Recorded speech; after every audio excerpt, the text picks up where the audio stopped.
तुझं बालपण कसं होतं? छानच होतं माझं बालपण, अगदी सुंदर गेलं. तिथं घाटावर अंघोळीला यायची, खेळायची, इथं मस्ती करायची, नाचायची. खूप माझं लहानपण अगदी सुंदर गेलं या गावात. शाळेत असताना तुझा आवडता विषय काय होता? मराठी होता. माझी मातृभाषा ही मराठी होती आणि मी मराठी, मला विषय आवडायचा. लहान असताना तुला कोणता खेळ आवडायचा? मला दोरीच्या उड्या आवडायच्या आणि मला त्यात 2 बक्षीसही मिळाले होते, म्हणून खूप मला दोरी आवडायची खेळ. तुझं लग्न कसं ठरलं? त्या वर्षी 58 साल होत. त्या वर्षी माझे वडील आणि माझे सासरे एका बैठकीत बसत होते. त्यामुळे माझं लग्न माझ्या सासऱ्याने विचारलं की माझ्या वडिलांना तुमची मुलगी आमच्या घरी देता का, आणि लग्न ठरलं. बैठकीत बसले तसं लग्न ठरलं.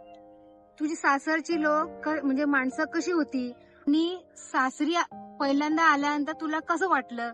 मला छानच वाटलं. पहिले आल्यानंतरही छान वाटलं. नंतर माझ्या सासऱ्याने मला चांगलंही केलं आणि माझे सासू सासरे दीर नंदा चांगल्याच होत्या. आम्ही बहिणी भावंड प्रमाणे वागलो आम्ही त्यांच्याशी. आणि मी मोठे असल्यामुळं काय मला ते लहानच भावंड असल्यासारखंच वाटत होत. बरोबर संसार चालू झाल्यानंतर तुला मनातनं आठवणारी एक गोष्ट सांग. मला आठवणारी तशी गोष्ट वाईट कधीच झालेली नाही. त्यामुळे माझा आमचा संसार सुखातच गेला आणि चांगला गेला. तसा आम्ही दोघंही प्रेमाने एकामेकाशी वागत होतो. कलकत्त्याला असताना अण्णाबरोबर तुला जास्तीत जास्त कुणाची आठवण यायची? मला इकडच्या सगळ्याच लोकांची आठवण तशी होत होती. माझ्या सासू सासऱ्याची होती, आई वडिलांची होत होती, बहिणी भावंडांची होत होती, सगळ्यांची. मी खूप लांब गेल्यामुळं मला कधी तसं जायचं कधी अनुभव नव्हता. त्यामुळं मला ते सगळ्यांची इथली सगळ्यांची आठवण येत होती. तसं बघायला गेलं तर मला एक आजार झाला होता, टीबीचा. त्यामुळं माझ्या सासऱ्याने औषध पाणी व्यवस्थित दिलं होतं आणि सगळं माझं खाणं पिणं सुद्धा त्यांनी सगळं व्यवस्थित केलं होतं आणि मला खूप प्रेमाने त्यावेळेला वागवलं होतं त्यांनी. त्यामुळं मला सासऱ्याची आठवण जास्त येत होती. तुझ्या आणि अण्णांच्या सोबत मधला एक आनंदाचा क्षण? माझ्या आणि त्यांच्या सोबत आनंदाचा विषय म्हणजे मला राग नाही. त्यांना प्रमोशन मिळालं, त्यांना असिस्टंट झाले. त्यांना डिग्री नसताना हे नाही का प्रमोशन त्यांना मिळालं होतं. त्यामुळे मला खूप आनंद झाला होता. तसं त्यांचं कष्टही तसं होतं जास्त त्यांचं. आणि त्यांनी प्रत्येक कामात त्यांनी नाही का पुढाकार घेत होते. त्यामुळे त्यांना नाही का ते प्रमोशन मिळत होतं. आणि तिथं कोणच दुसरं नव्हतं खरं तिथं त्या जागेवर.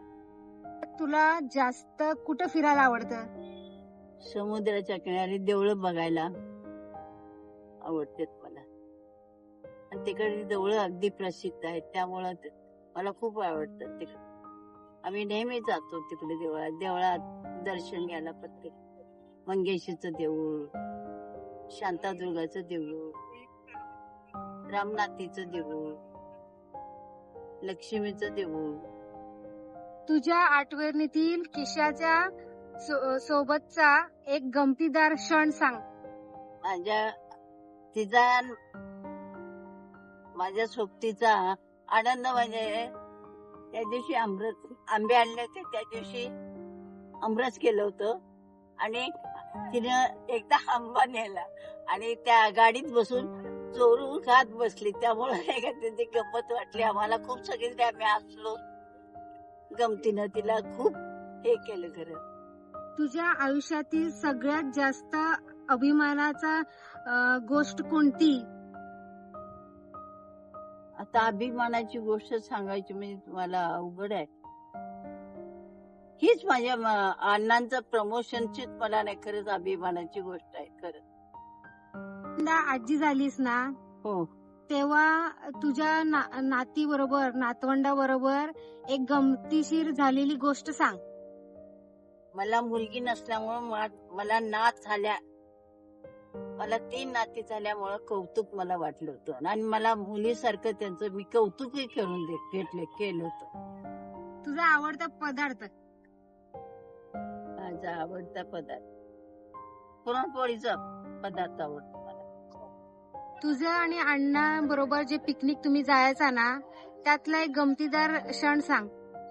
आम्ही जानेवारीला 1 जानेवारीला आम्ही पिकनिकला फर्मागुडीला आम्ही जात होतो. 4-5 जण मित्र आणि त्यांची मुलं, आमची मुलं, हे सगळे नाही का आम्ही एक रात्र तिथं फर्मागुडीला राहून रूम मध्ये मस्ती, मुलं पण खेळायची सगळे आणि आम्ही पण आपलं मस्त गप्पा गोष्टी करून मजा करायची.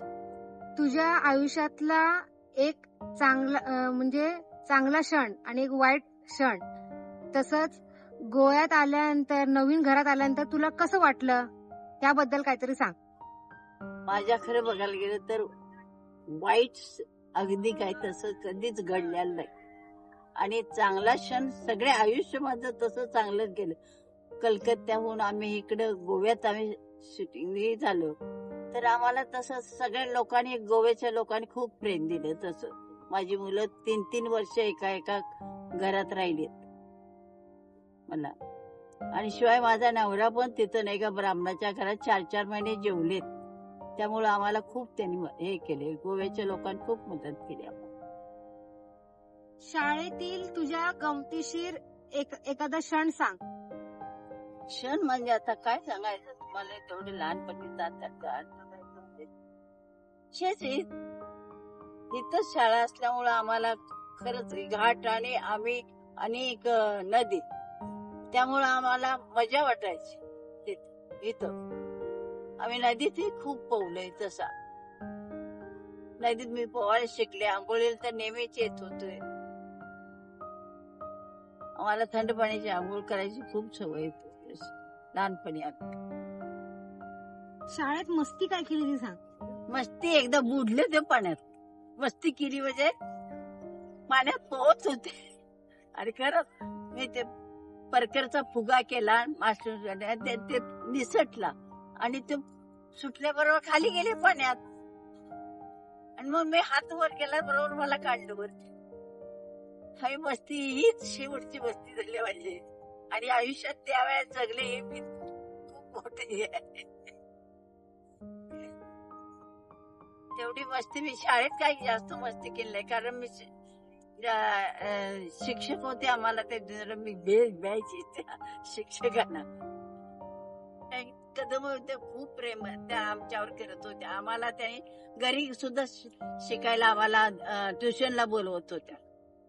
आम्ही घरी त्याच्या जात होतो. आम्ही खूप तिथं आम्हाला त्यांनी शिकवलं चांगलं करत आणि त्यांची टापटीप खूप होती त्या शिक्षकाची, कदमबाईची. त्यामुळं आम्हाला वळण चांगलं लागलं खरं. आता तू कुठे ना कुठेतरी 85 तुला संपलेले आहेत.